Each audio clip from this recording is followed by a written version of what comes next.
Non, donc, il faut rendre à Bernard ce qui est à Bernard, la formule que nous utilisons souvent. Et c'est donc Bernard Murat qui a mis en scène la pièce de théâtre à Paris. Ils n'ont pas mis en pièce. Ils ont mis en pièce la scène. Et c'est donc lui qui a fait ce casting merveilleux. Et c'est vrai que c'est un casting qui est... c'est compliqué de dire des compliments devant eux, parce que... Voilà, mais vas-y. On assume. Ils sont tous formidables. Oui, et puis on nous a fait des très beaux compliments, parce qu'on nous a souvent dit, on nous a souvent demandé si on avait écrit pour les acteurs. On a souvent dit si on connaissait les acteurs avant. C'est une chose qui est revenue. Et je pense que c'est aussi. On a écrit pour nous, mais on est très mauvais acteurs. Voilà, on a joué les rôles avant eux en écrivant, et c'était moins bien. Et c'est vrai qu'ils ont apporté. Je pense aussi des choses personnelles, et comme il y a une sorte de famille qui s'est créée, une familiarité entre eux, une vraie amitié, et donc il y a ce sentiment et donc ils se sont appropriés ces rôles complètement. Donc je pense qu'il y a on peut avoir des sentiments même troublants au cinéma de dire qu'il y a vraiment des ponts entre ce qu'on imagine être les acteurs et leur rôle, la projection qu'on peut en avoir. Mais alors que c'est vraiment des rencontres entre les acteurs et les personnages, alors que nous, quand on a écrit, on s'est inspiré de gens qu'on connaît, d'amis, il y a une dimension, je dirais, assez autobiographique. Mathieu dit souvent d'humour sadomaso, parce qu'on a essayé de se moquer de gens qu'on connaît bien et de nous, je dirais en particulier.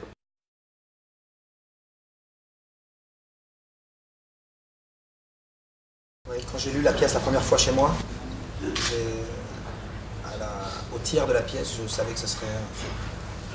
En fait, c'est tellement construit, écrit, une situation tellement forte, qu'elle soit au cinéma, au théâtre, n'importe où, au restaurant, devant des gens, dans un train.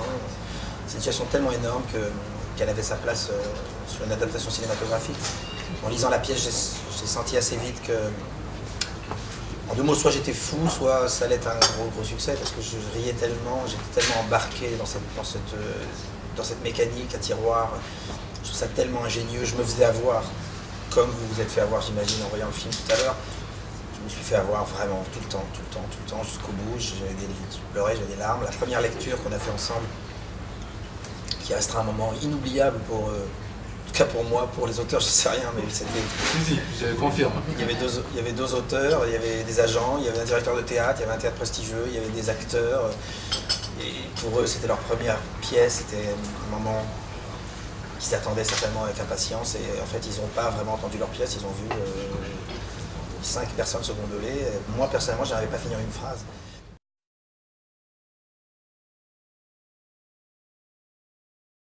Pour le coup, on était une vraie troupe au théâtre et on est resté, même si Charles ne faisait pas partie de l'histoire au début, mais on l'était tellement que on dit souvent qu'on était sur le plateau pratiquement tout le temps. En fait, on avait chacun nos loges, mais on n'y était jamais. On nous avait aménagé une espèce de petit salon entre les prises pour attendre et en fait on se retrouvait tout le temps là. On entendait donc les rumeurs du plateau. Quand un des comédiens était sur le plateau, enfin ce qui se passait, on entendait tout. On était vraiment très proches. On n'est pas sorti du plateau pendant 10 semaines, quoi, pratiquement.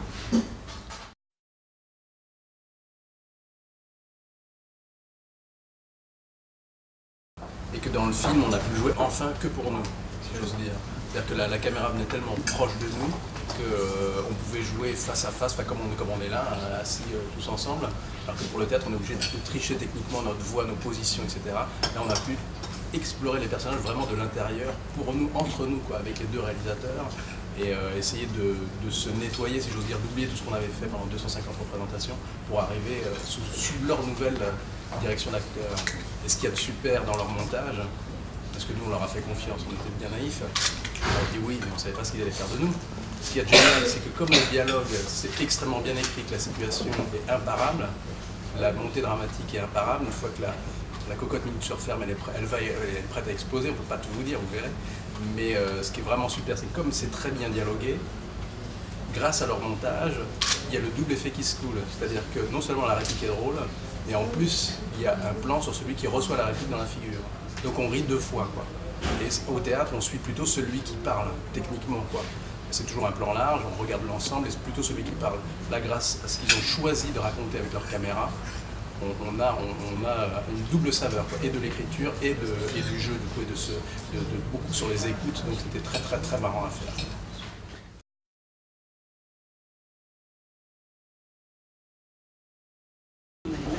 En fait, c'était un choix difficile parce que Jean-Michel est un acteur de théâtre remarquable, en plus un homme délicieux.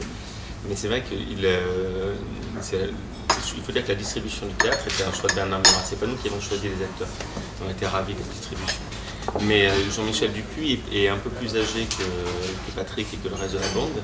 Et il est plus rond. Et c'était une proposition par rapport au rôle du personnage de Pierre, qui je trouve marchait très bien au théâtre. Mais on avait envie d'autre chose pour le cinéma. On avait envie vraiment de trouver le double de Patrick pour un match, pour un face-à-face. Et on voulait vraiment quelqu'un qui ait le même âge pour qu'on ait cette idée de bande, qu'on ait une sensation d'évidence depuis leur jeunesse, puisqu'on utilise beaucoup dans le film le fait que c'est des gens qui ont grandi ensemble. Donc pour nous c'était très important. Et puis Charles, il a une énergie et quelque chose qui était au fond très proche du personnage qu'on avait écrit. Donc on a essayé de voir s'il était disponible, libre, et il l'était, donc on était ravis, on ne regrette pas notre choix, c'était un super bon film.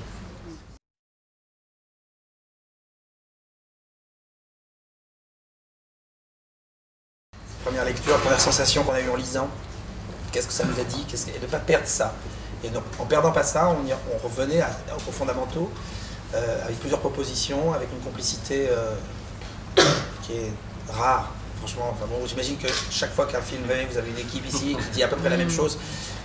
Moi, j'ai fait beaucoup de films, j'ai eu beaucoup j'ai souvent eu beaucoup de complicité avec mes metteurs en scène, même très forte.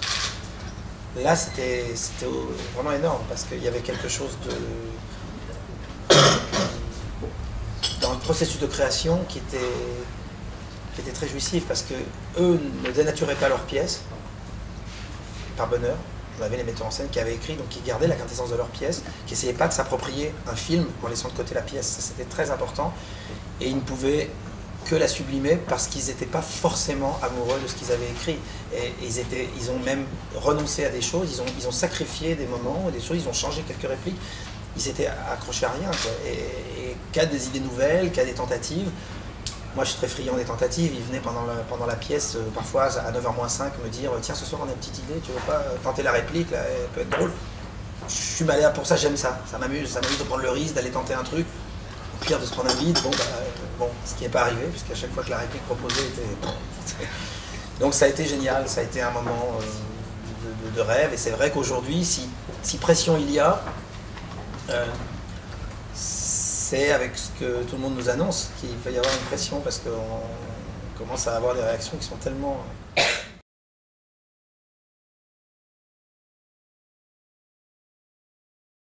Nos 3 enfants, ils s'appellent Amaury, Timothée et Victoire. Victoire de ton Québec, il fallait oser quoi. Amaury aussi. C'est gagnant. Mais pause.